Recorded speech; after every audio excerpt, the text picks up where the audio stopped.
Hello guys, welcome back to the channel. In today's video, I'm going to show you where you can find a loose treasure to complete the gossip quest in Heartopia. Okay, let's get into it guys. Finally, I could unlock this quest, the loose treasure gossip quest.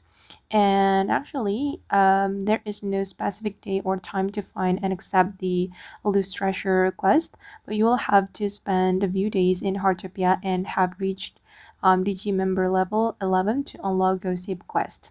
If the quest isn't showing for you when you speak to Naughty, you either need to level up your DG membership or you should try completing a few other gossip quests first. Okay, once you talk to Naughty, you need to find the treasure guys, and I'm going to show you the location to find the treasure. So guys, you're going to go to the Anson Mountain right here, and you will find the bubble, okay, near the Capabara's Trough, and then you're going to pop the bubble, and you will unlock the star and moon earrings, and also a furniture.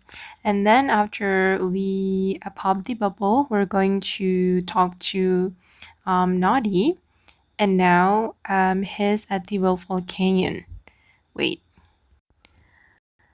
All right, I found him right here, and I'm going to talk to Naughty to claim my reward. All right, and let's see what we get. Oh, I got gold. Okay guys, and that's how you can find the elusive treasure to complete the gossip quest in Heartopia. I hope this video will be useful for you. Thank you so much for watching, and bye.